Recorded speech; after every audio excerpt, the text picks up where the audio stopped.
You've seen this exact moment 100 times. A striker bangs one in the net, the whole stadium goes nuts, and then you see the stadium screen showing potential offside. The little 3D lines pop up on the replay. The dude's offside by a toenail. The goal's gone, and you stare at your screen shouting, "The game's gone," about how VAR is ruining football. Except, here's the part nobody told you. That decision, a human didn't make it. At least not for this year's 2026 World Cup. Those calls will be made by a football with a battery inside it, and an AI that has a full 3D scan of every player's full body. The linesman just, well, read out the verdict. The 2026 World Cup is the first one quietly being run by machines, and once you see how deep it goes, you can't unsee it. It starts with the ball. The official ball is called the Trionda, and the Trionda has a tiny computer inside it, a sensor that records every single touch about 500 times a second. Acceleration, spin, the exact millisecond your boot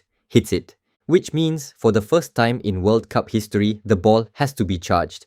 Yes, just like your phones, laptop, tablets, etc. Quick fact, there is a guy, an actual human being with a paycheck, whose entire job is to stare at a screen showing the battery percentage of footballs. 90 minutes on a wireless dock gets you about 6 hours of play. If one dies mid-match, they roll on a fresh, fully charged ball. So somewhere in a stadium right now, a football is plugged into the wall, charging, getting ready to snitch on everyone who touches it. That snitching feeds the part that genuinely unsettles me. Before the tournament, all 1,248 players were walked into a booth to be 3D scanned of their whole body, to build a digital avatar of each one. Remember the Nike ad where footballers were cloned? Similar to that, but now they are actually making one virtually. Then cameras around the stadium track 29 points on the player's body 50 times a second, combining the ball's data together with the player's clone body data on pitch, and the system draws the offside line by itself. We no longer need to rely on the linesman's intervention.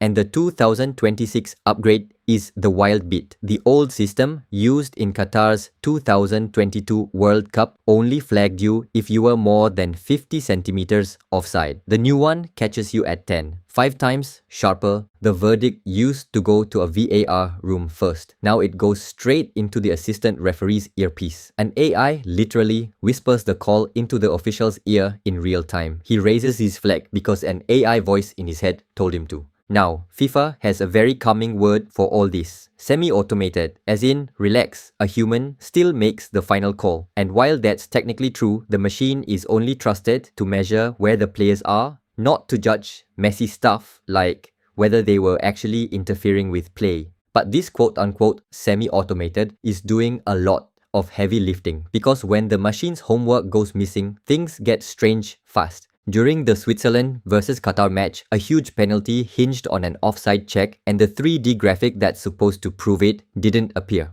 Technical outage. FIFA's official answer was basically, "Trust me bro, he was onside."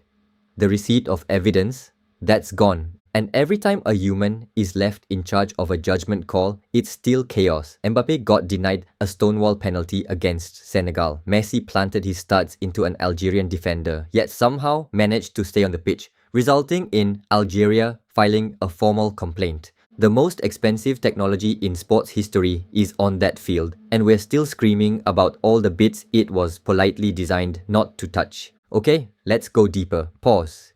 Every referee at this World Cup is now wearing a body camera, all 104 matches, so we get a first-person feed from the official's view. The body cam is AI stabilized via Lenovo's tech, such that it's smooth enough to put on telly. And those cameras ringing every stadium, they spit out over 150 million tracking data points per match. FIFA's tech partner, Lenovo, also runs quote-unquote digital twins, full virtual replicas of all 16 stadiums, watching security, ticketing, and crowd flow through a single screen. The tournament isn't just being played, it's being simulated live on a server in Dallas, which drops us to the bottom of this thing. The question almost nobody's asking. The players just got 3D scanned and are being tracked 50 times a second. So, who's keeping all that data? Honest answer, nobody's quite sure. When you wear a fitness watch, that's your data that you chose to strap it on. But these 3D bodies are captured by the stadium itself. They can't switch it off. And the worst part is most players' contracts don't even mention it. Meanwhile, companies swallow these data up and sell it on to broadcasters and to betting firms. Around 850 footballers are already in a legal fight over exactly this. They scanned the players to draw a prettier offside line. They also, almost by accident, built the most invasive biometric database in the history of the sport.